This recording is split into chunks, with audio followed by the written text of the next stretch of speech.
संदेश देने का काम करेंगे। यह सरकार सभी मोर्चे पर विफल है और देश को धर्म के नाम पर, जाति के नाम पर और उन्माद के नाम पर बांटकर सत्ता करना चाहते हैं। युवा बेरोजगारी को लेकर, बेतहाशा महंगाई को लेकर और जीएसटी को लेकर 75 मसाल जुलूस रक्सौल में प्रेस कॉन्फ्रेंस का उद्देश्य क्या है? आज रक्सौल यूथ कांग्रेस के द्वारा प्रेस कॉन्फ्रेंस जो किया गया है, इसका सबसे बड़ा मुद्दा है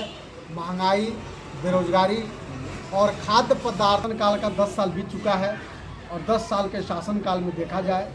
तो महंगाई चरम सीमा पे है और साथ ही साथ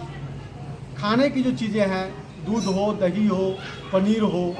जो भी अन्य सामग्रियां हैं, उस पर बेतहाशा जीएसटी थोपकर यह सरकार अपने व्यापारी मित्रों को, अडानी और अंबानी को और भी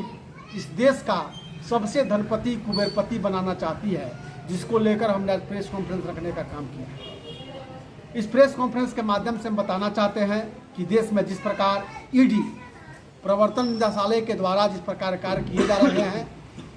न्यायालय से भी बड़ा और सर्वोच्च सदन, देश के लोकतंत्र के मंदिर, संसदीय भवन से भी बड़ा ईडी का कार्य हो चुका है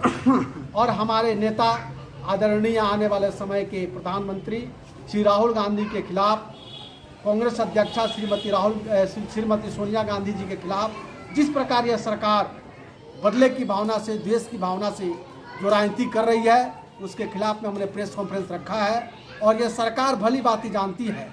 कि 2015 में जब नेशनल हेराल्ड मामले में किसी प्रकार का आरोप सिद्ध नहीं हुआ और उस फाइल को क्लोज करने का काम कर दिया गया और पुनः द्वेषता की रूप को देखते हुए इस सरकार ने यह कार्यक्रम करने का काम जो किया है, या जो भी आनंद फानन में सरकार कर रही है, या देश को भटकाने का काम और गुमराह करने का काम कर रही है। आज़ादी के 75वें महोत्सव दिवस पर, आज़ादी के 75वें अमृत महोत्सव दिवस पर घर घर तिरंगा जो भाजपा लगाने का काम कर रही है। अभी हाल फिलहाल हमारे रावी नदी के तट पर जब देश हमारा गुलाम था, तो देश के प्रथम प्रधानमंत्री और आधुनिक भारत के निर्माता हमारे पंडित जवाहरलाल नेहरू जी के द्वारा जिस प्रकार झंडा फहराया गया प्रथम बार, और फहराने के बाद उनका एक डीपी लगाया गया झंडे के साथ, मैं भी पूछना चाहता हूँ आपके प्रेस के माध्यम से, आपके सोशल मीडिया के माध्यम से, कि है अगर दम, है अगर हिम्मत, 1925 में आरएसएस की स्थापना हुई और 52 साल तक जिसने भारतीय ध्वज को फहराने का काम अपने कार्यालय पर नहीं किया, आखिरकार उनके नेता, चाहे वो गोलकर हों, सावरकर हों या श्यामा प्रसाद मुखर्जी हों, अगर उनके हाथों में भी तिरंगा अगर है, वैसी डीपी को लगाने का भाजपा काम करे और बताने का काम करे कि हमारी देश की राष्ट्र पार्टी जो है भाजपा थी। आज नए नए एजेंडे को चलाकर धर्म के आधार पर जब हम बात करते हैं किसी भी मुद्दों पर, तो 1 मिनट की बात हो या 2 मिनट की बात हो, भाजपा के प्रवक्ता 3 मुद्दों को मुख्य रूप से प्रमुखता के साथ लाने का काम करते हैं। हिंदू, मुस्लिम और पाकिस्तान की बात करते हैं, लेकिन यह सरासर जनता को गुमराह करने का काम जो किया गया है, इसको लेकर हमने प्रेस कॉन्फ्रेंस किया है और बहुत जल्द जगह जगह हम प्रेस कॉन्फ्रेंस करके और बहुत जल्द रक्सौल में आज़ादी के 75वें अमृत महोत्सव के अवसर पर 9 अगस्त को, जो अगस्त क्रांति जो थी, देश में जब स्वतंत्रता आंदोलन चल रहा था तो अगस्त क्रांति का माहौल था, हम बहुत जल्द युवा बेरोजगारी को लेकर, बेतहाशा महंगाई को लेकर और जीएसटी को लेकर 75 मसाल जुलूस रक्सौल में निकालकर यह संदेश देने का काम करेंगे। यह सरकार सभी मोर्चे पर विफल है और देश को धर्म के नाम पर, जाति के नाम पर और उन्माद के नाम पर बांटकर सत्ता करना चाहती है। को संसद में न उठाया जाए, उसके लिए कई सारे वर्ड्स जो हैं वो वहाँ संसद में बैन कर दिए गए हैं, तो आपकी बातें वहाँ पे कैसे फिर उठाई जाएंगी? जर्मनी का एक तनाशाह हुआ करता था जिसका नाम हिटलर था और इटली का एक तनाशाह हुआ करता जिसका नाम मुसोलिनी था। आज देश में 2 लोगों की सरकार चल रही है, एक तरफ व्यापारी वर्ग में अडानी और अंबानी, दूसरे तरफ देश में मोदी और शाह की राजनीति चल रही है। यह तानाशाह के द्वारा फरमान है। आपको पता नहीं है कि देश की आज़ादी के 75 साल जो देश में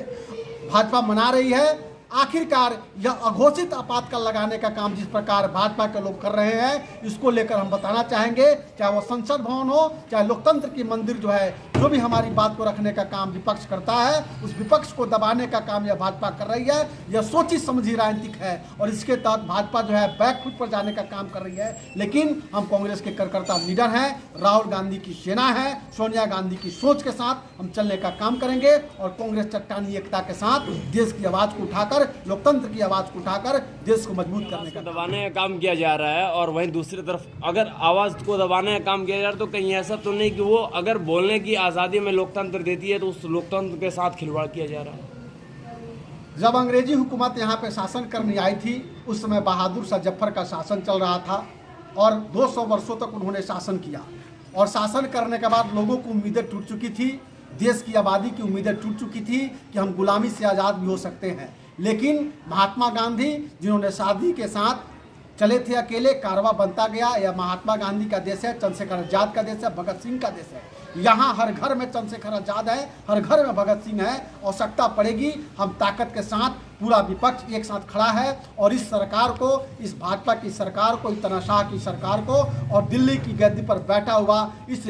कह सकते हैं तानाशाह को, जो जिसकी सरकार की गोदी में बैठ के आरएसएस नागपुर वाले चला रहे हैं, उनको हम बताना चाहेंगे कि बहुत जल्द इस देश में एक बहुत बड़ी क्रांति होने वाली है। उस क्रांति के तहत ये सरकार सत्ता परिवर्तन करेगी और 2024 में इनको लग रहा है कि हमारा सत्ता जा रहा है, जिसके चलते ईडी और सीबीआई को मुखौटा बनाकर ये देश में बर्बर कार्रवाई कर रही है। इसको लेकर हम कहना चाहेंगे कि सौतेलापन व्यवहार बंद कीजिए, ईडी को मुखौटा और सीबीआई को मुखौटा बनाकर ऐसे कार्यक्रम करना बंद कीजिए और देश को, विपक्ष को बोलने का मौका दीजिए। क्योंकि आप ही के नेता राजनाथ सिंह हो या नितिन गडकरी हो या अन्य भी नेता हैं, वो कहते हैं कि देश में अगर विपक्ष मजबूत ना हो, देश में विपक्ष की आवाज़ अगर नहीं आता हो, तो सही मायने में समझ लीजिए कि सत्ता में जो लोग बैठे हुए हैं वो तानाशाह हो चुके हैं, वो रूढ़तावादी के विश्वासों के साथ चल रहे हैं। वैसी अहंकारी सरकार को अपने लोगों से कम आईना देख के काम करना चाहिए। इसको लेकर हमने प्रेस कॉन्फ्रेंस करने का काम किया। धन्यवाद।